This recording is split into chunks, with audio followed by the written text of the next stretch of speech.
Alors je voudrais ajouter, enfin, à l'exposé d'André, mes impressions, peut-être simplement, à la lecture de son merveilleux livre La pêche miraculeuse, qui était en parallèle finalement avec une œuvre picturale qui était exposée dans le cadre de l'exposition Exil que j'ai organisée pour entourer, pour servir de cadre, si on veut, au lancement de mon mince et modeste recueil.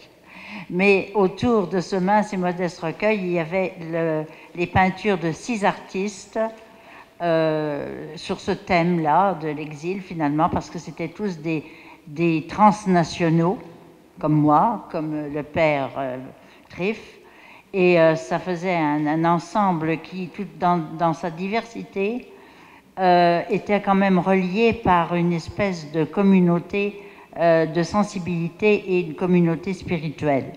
Alors, naturellement, le père Triff avait sa place tout à fait désignée là, mais je l'avais très peu connu avant. Je l'ai rencontré par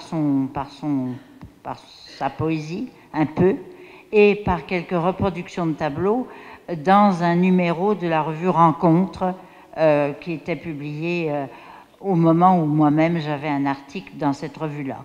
Alors le hasard a bien fait des choses, puisque c'est grâce à cette coïncidence-là que nous avons pu nous rencontrer et que j'ai pu justement l'inviter à participer à cette exposition Exil que j'étais en train d'organiser, où tous les artistes étaient venus d'ailleurs. Alors il y avait Bertrand Bracaval, breton comme moi et en France, Daniel Cadieux, une artiste québécoise, mais qui avait des ancêtres dans la tribu Micmac et qui a subi le grand dérangement de l'Acadie.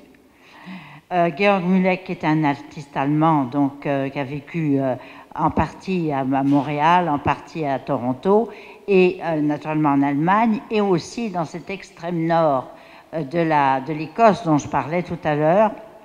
Alors, avec naturellement le père Triff, qui lui, comme vous le savez plus que moi, vient de Roumanie, etc., et avec tout un passé, toute une culture à la fois familiale et collective. Alors, en fait, j'ai senti, en regardant le peu que je connaissais de son œuvre peinte et de ses poèmes, une espèce de communauté spirituelle, d'affinité spirituelle avec sa démarche, et une communauté de thématiques avec son œuvre peintre et avec son œuvre poétique. Comme en témoigne la publication en Roumanie de La pêche miraculeuse, d'ailleurs, quelques semaines seulement avant celle de mon mince recueil Exil. Et alors, il a composé pour l'exposition, d'ailleurs vous avez vu tout un reportage extraordinaire sur cette exposition grâce à la télévision de la communauté roumaine que nous avons pu voir tout à l'heure, n'est-ce pas? Et ça donnait un bel aperçu et de la soirée de vernissage et des œuvres qui étaient au mur. Et l'œuvre que le père avait conçue est une espèce de triptyque, c'est un triptyque que je considère un peu comme un retable, avec deux peintures verticales aux extrémités et une carrée au centre. Et naturellement, il y a ce mouvement ternaire, là aussi, finalement, qui m'intéresse, de plongée. Il y a une plongée sous-marine, une plongée dans un centre de quelque chose, qui peut être le centre de la Terre, le centre du cosmos, le centre des océans. Et au milieu, naturellement, se trouve l'objet de la pêche en question, qui n'est naturellement pas un poisson, mais qui est une icône sacrée, n'est-ce pas, dont il montre la présence un peu obscure, à travers d'ailleurs des vrais fils de métal, comme un grillage qui est un filet de pêche, naturellement. Et ça, c'est extrêmement intéressant. Et puis le troisième tableau, c'est une remontée une remontée, alors avec ouverture vers le ciel, qui est naturellement aussi Fiat Lux, hein, l'arrivée de la lumière.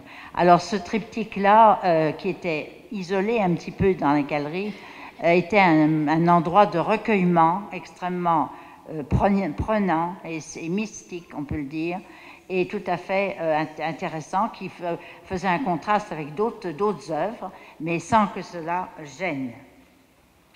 Alors, ce qui m'a intéressé dans l'étude, enfin pas l'étude parce que c'est trop rapide, mais dans le parcours du recueil de Vassili Trif, ça a été une certaine communauté de thématiques avec mes poèmes. Naturellement, j'ai parlé de la mer, hein, de l'océan, et bien sûr, quand il y a pêche, il y a eau. Donc, son univers est en grande partie aquatique, et comme il y a pêche, il y a filet, comme je viens de le dire. Donc, quelque chose qui emprisonne, hein, emprisonne les poissons, mais emprisonne aussi beaucoup de monde. Ça peut être un grillage, ça peut être des barrières, ça peut être des conventions, ça peut être les raids des gladiateurs du temps des Romains.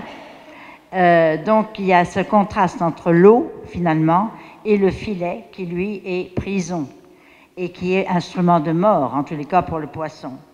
Mais alors, ce qui est intéressant aussi, c'est que cette tendance à la contrainte et à l'obstacle, à la prison, se trouve immédiatement défoncée, si je peux dire, en tous les cas mise de côté, par les images qui viennent à l'esprit du poète quand il pense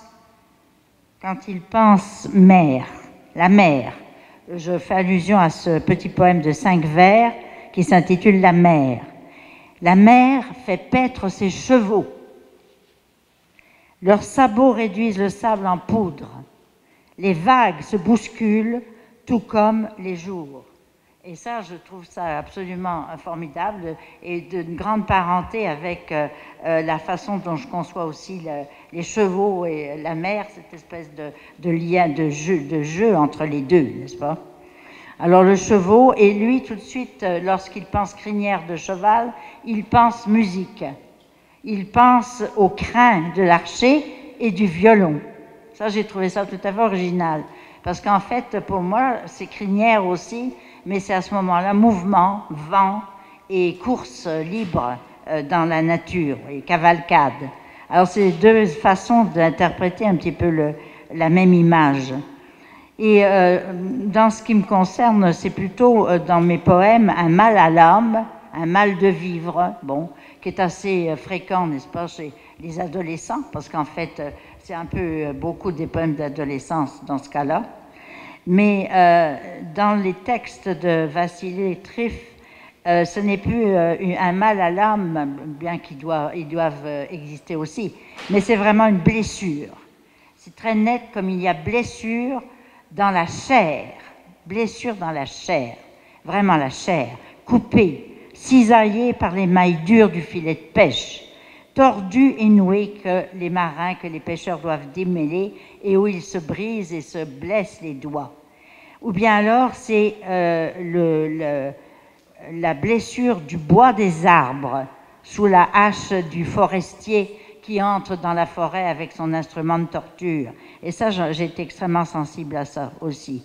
À voir comme la blessure n'est pas toujours dans la chair humaine, mais dans la chair de la nature en général. Il y a sang, beaucoup de sang, caillots de sang, sève qui coule, mais la sève, c'est aussi un peu le sang des arbres, jus bleu des fruits sauvages, les mûres par exemple. Donc douleur, pleurs, une espèce de sadisme de l'humain qui s'en vient pour tout démolir la nature autour de lui. Mais aussi, à côté de l'humain blessant et destructeur, il y a la compassion des bêtes, la cicatrice qu'elles apportent, la germination qui vient même dans la blessure, la greffe d'une nouvelle existence. Donc, une résurrection. Une résurrection dans laquelle les animaux, vraiment, ont un rôle à jouer. C'est très beau, ça. Une autre constellation thématique relie les yeux Les yeux sont très présents, les paupières et naturellement la lumière, puisque c'est par les yeux qu'on voit. Ceci s'opposant à l'aveuglement. L'aveuglement étant le contraste avec les yeux et les paupières. Et il y a un parallèle qui se fait entre les yeux et l'écaille du poisson, l'écaille des poissons. Je trouve ça très beau. Les écailles, en somme, leur sont tombées des yeux. On dit les écailles lui sont tombées des yeux. Pourquoi les écailles, hein? Et donc il y a cette espèce de parenté entre la forme de l'écaille de poisson et les yeux. Et naturellement, quand les écailles tombent des yeux, c'est qu'on devient lucide. Or, dans lucide, il y a luz, la lumière en espagnol. Vous voyez, donc tout se tient. Et alors, son dernier poème, que j'ai beaucoup aimé, qui est plus long, qui s'appelle Passage, me rappelle, je n'ai pas encore assez travaillé pourquoi, mais ça rappelle un peu les 3 derniers poèmes, dont un peu apocalyptiques de mon recueil, où il y a une ouverture justement sur un autre monde. Ouverture sur un autre monde, donc qui passe par une espèce d'apocalypse, parce que l'apocalypse, c'est la fin d'un monde, mais c'est le début d'un autre, n'est-ce pas? Donc, on retrouve comme un paradis perdu après la chute, mais retrouvé grâce au vol des oiseaux, des insectes, et, comme il le dit, entre ciel et terre. Donc, merci pour cette merveilleuse poésie, très riche et très nourrissante.